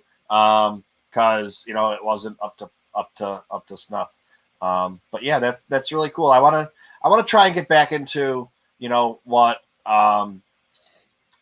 this format. I kind of that was the whole thing with me being out of work for 8 months. I had nothing to do but Star Wars. We would just sit around and just talk nonstop. And it's like, I want to get back into meeting people and doing interviews and talking more with people instead of just sitting around, all the time, for a couple hours a day and just talking Star Wars, because it's fun to do, but there's so much other stuff in life that can be done, where right.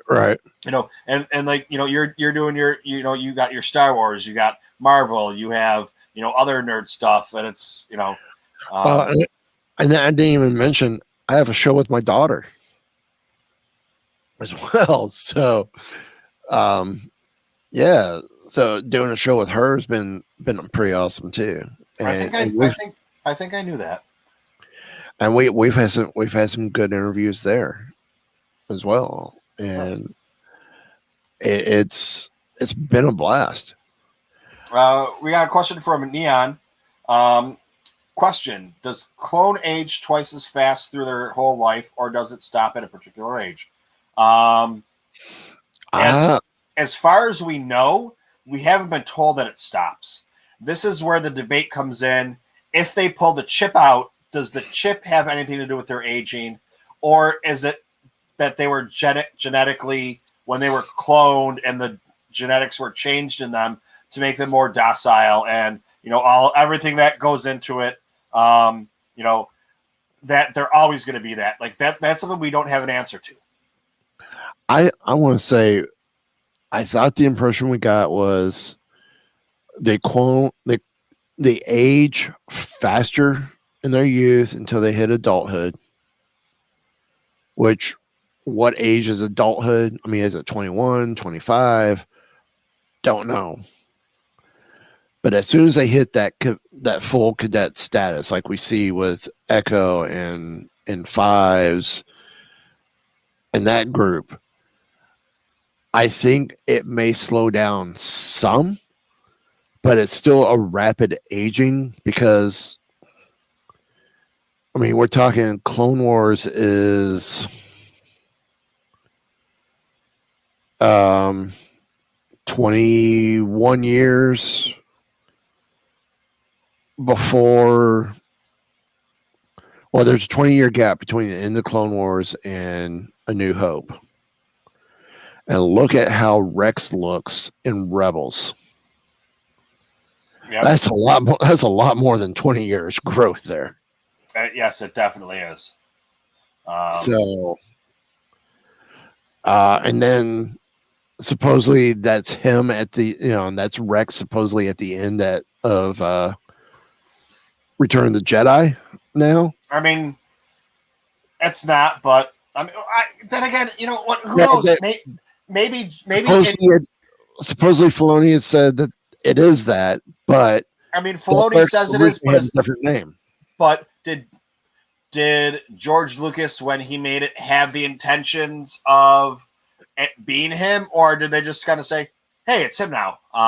We'll never really know, because you got someone saying, "No, it's him," but they really was it thought out years beforehand? It could have been. George Lucas might have had, he might have had a backstory to this guy that we never knew about, and that it was never talked about.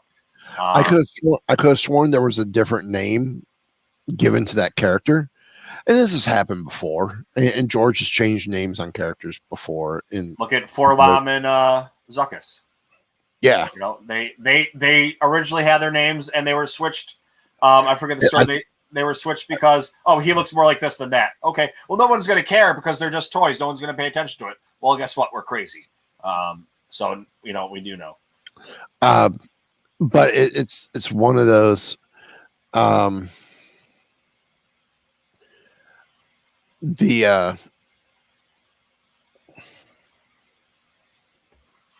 shit! I'm trying to remember where I was going. Maybe maybe the character name changed because Filoni saw the character and said, "Hey, I got this." Around the time of Clone Wars, and he went to George going, "I want to turn this character in Clone Wars and eventually have it become this guy." And he probably got the sign off for it. So, and then we got Ronnie J asking, but Dooku didn't turn Sith. He never killed anyone. He told the truth in episode 2, but he didn't tell Obi-Wan it was Palpatine. Dooku did turn Sith. Yeah. I mean, I know Ronnie and I have had this conversation before. I think Ronnie's thing was his eyes didn't turn yellow, or his eyes weren't yellow. Well, Palpatine's eyes weren't yellow, and you can't get any more Sith than him. And just because they don't show Dooku killing anyone at the time doesn't mean that he didn't. And we find out later on in other canon material that he killed Sifo Dyas.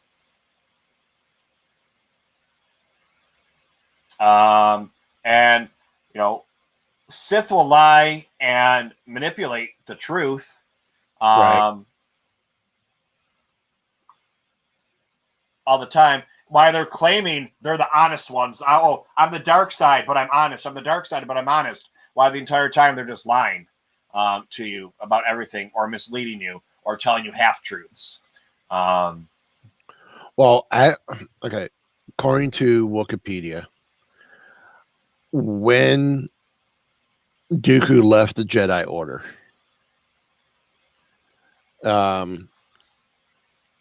Darth Sidious approached Dooku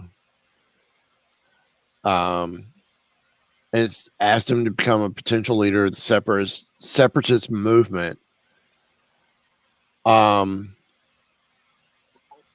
also using Dooku's frustration with the Galactic Republic, Sidious turned Dooku to the dark side of the Sith. And thus was graced with the name of Darth Sidious. Darth Tyrannus. Or Darth Tyrannus, yes. Darth Sidious. I literally had lines jump on me on the screen. So yeah, you can't be a Darth unless you're a Sith. Exactly. So I don't believe you have to kill someone to become a Sith. You just have to be, Anakin was on his way to becoming Sith before, He killed all the younglings. Yeah. So I mean, anything's possible.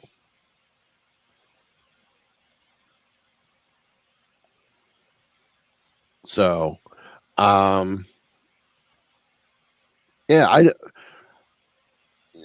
he was swayed by a Dark Lord to become Sith, because it was Dooku who essentially takes his own apprentice with Ventress and sways her, who was a former Jedi, into becoming a Sith. Yeah, and that's a whole another thing too. A conversation that's been had on, Yep. Oh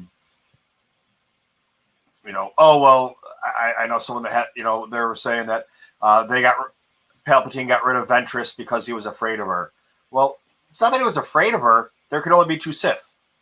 And if Palpatine doesn't feel that because he's got other Sith lined up, or there's, some other ones in the work, he had some other apprentices that, that are rumored to still, we're going to find out about later.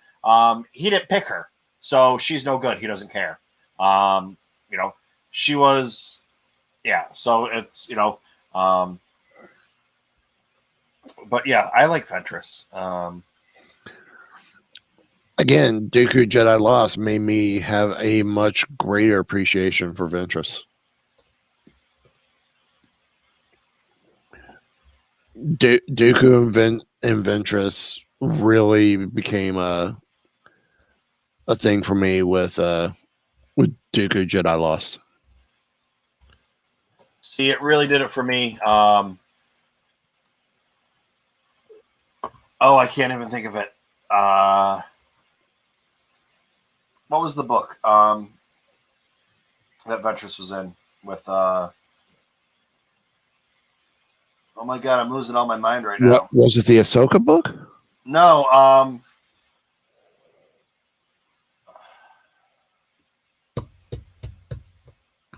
Somebody in the chat help me out.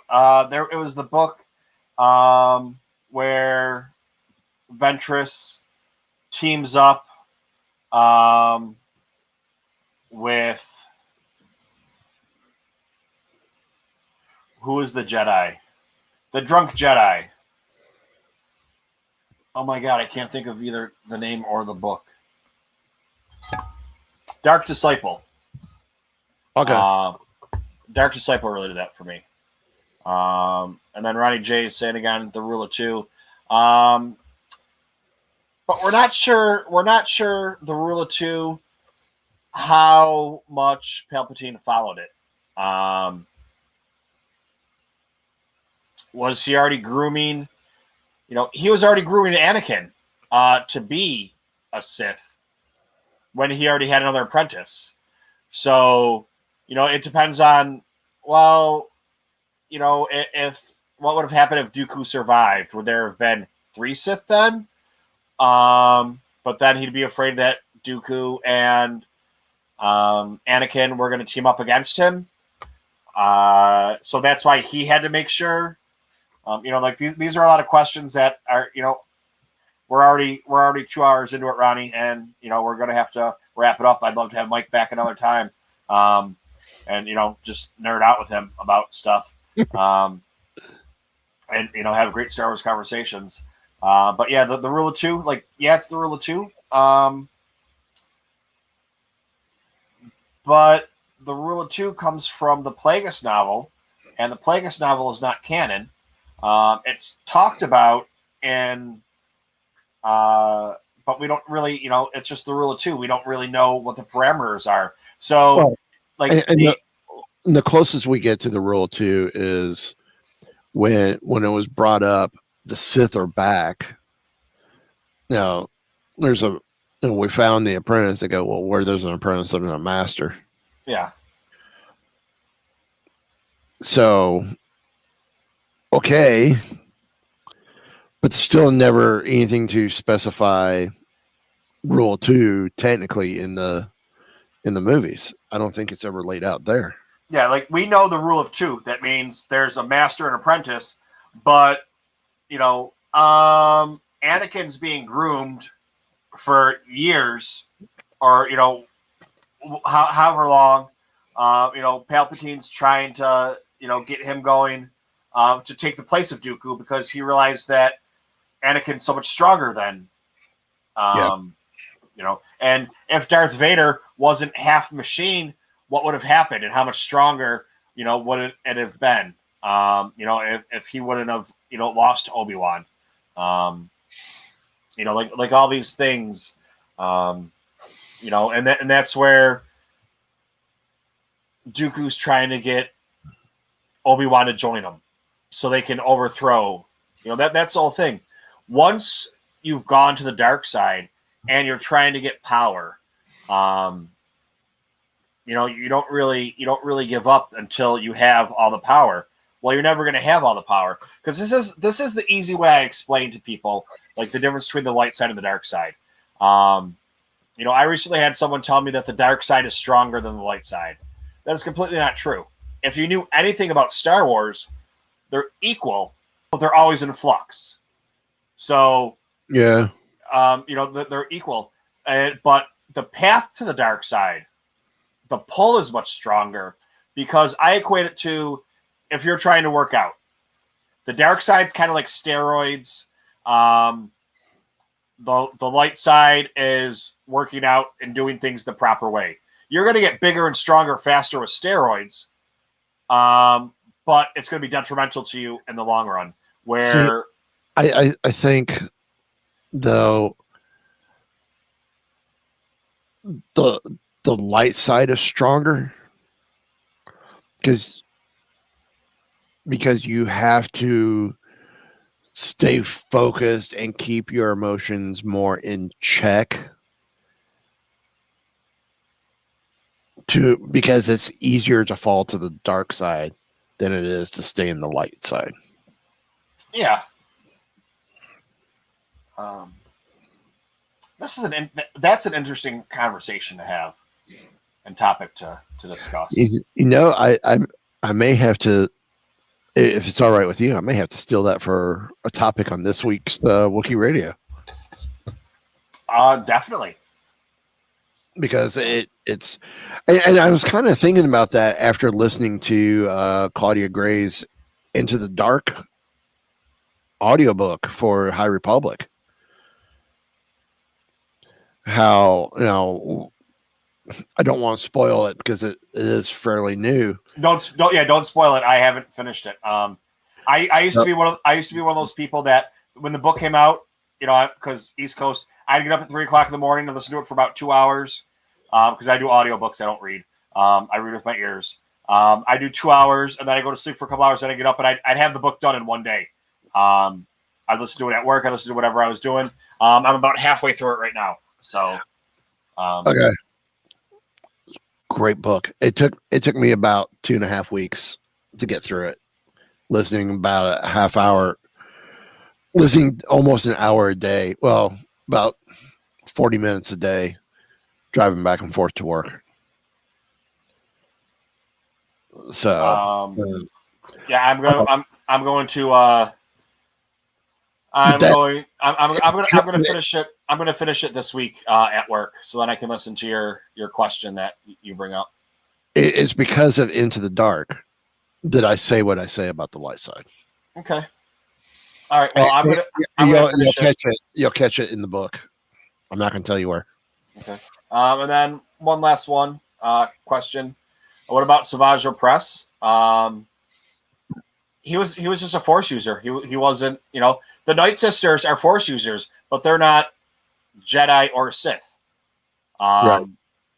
That's where a lot of people, falter that, and they forget that it's either Jedi or Sith. And I don't think that was ever George Lucas's intention, that there was just two religions, or factions or whatever you want to call them, and that's the other thing too. A lot of people talk about, oh, well, this was added on and whatever. Well, if you keep making stuff and you keep building a story and building a lore, things are always added on. You don't know what was in his mind. When that line of the Clone Wars, the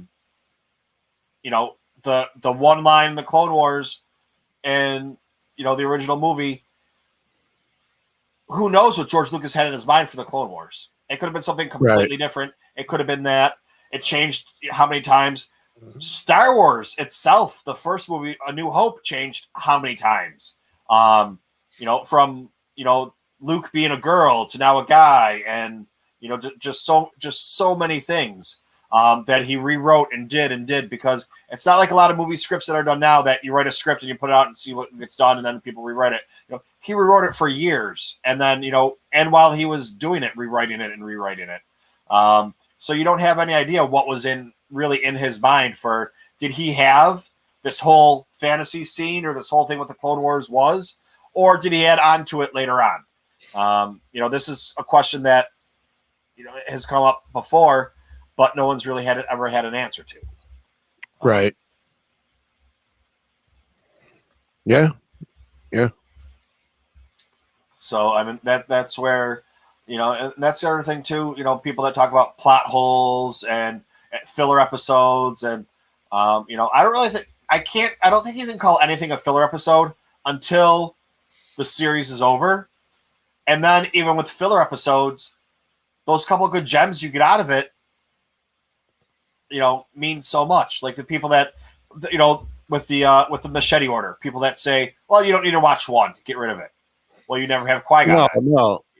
Yeah. Well, it doesn't do anything for the story. It's not Star Wars. It's, no, it does, because Obi-Wan's love for Qui-Gon as master and apprentice is vital in Attack of the Clones between Dooku and Obi-Wan. Yeah. And you wouldn't have him training Anakin if he didn't have this. If he didn't make that promise, he wouldn't be training Anakin. So, like that whole thing, it's like there's so much, it gets into two. Just because you don't like something doesn't mean it's not my Star Wars. Well, guess what? Star Wars isn't yours. It's whoever wrote it, and whoever has the IP, and who's ever paying people to do things. You can, once again, You cannot like something, but, it doesn't change, the fact, or, nothing's destroyed, nothing's this, nothing's that, that's simple-minded, not, that comes down to just not understanding Star Wars fundamentally, when you're doing that. And yeah, but that's what it comes down to. You can't say that's not my story. That's not the story. Well, that is the story. It's not ruined. You might not like it, but it's not ruined, because the story's still going on. Yep. But Mike, I want to thank you. This was my a pleasure. blast. I had a great time. Sorry about the political tangent in the middle of it all, but hey, listen, that's what happens sometimes. I'd love to have you back sometime whenever you have some free time, and talk more Star Wars for you. Yeah, maybe we can do this in a couple months. Yeah, definitely. And I'm gonna try and get you back into my podcast. I'm gonna try. There's a few podcasts that I really do miss. I want to try and get back into those. It was just when going back to work full time and still trying to juggle. Now I basically I have a full time job that I work overtime at a lot of times, and now I have a job I do from home that I work overtime at a lot of times. And I can't listen to podcasts while I'm doing either one. So that cuts out 100 hours a week of time I can listen to things. So but yeah, I'm gonna definitely try and get you guys back in. Cool. First, I need to start a rotation again. Then try and get you guys back into it. But very cool, very cool. If you're gonna be stealing the parts of this chat we had, I will definitely. It's not stealing. Go ahead and do it, because that's the great thing about Star Wars. Just continue on the conversation. Yeah, I think it was a great topic, and it's one Ken and Derek, and working on bringing a guest, another podcast on this week as well, depending on who comes on. It's just a brilliant question to ask of which side is stronger, dark side or light side. And love to hear the arguments about it. Yeah, that'll be good. Maybe I'll write it. Maybe what date do you record? Wednesday night. All right, that gives me. I got an exam I got to take too for work. Yeah, I just won't sleep for a couple days. We'll pretend I have insomnia again. we'll get the book done. No, I should be able to finish the book between at work. I would never. Well, this Wednesday show probably won't drop until Sunday, Monday next week. So you got the rest of the week to get it finished. Yeah, but then I'll put it off and do this or that. So if I make sure that I have it done by. But, all right, man. Well, it was very good. Officially meeting you, and not just having you fill my ear holes. Once again, Wookiee Radio. You can find it, I'm going to guess, on all your pod catchers. Yep.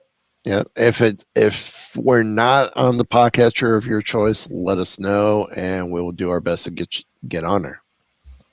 All right.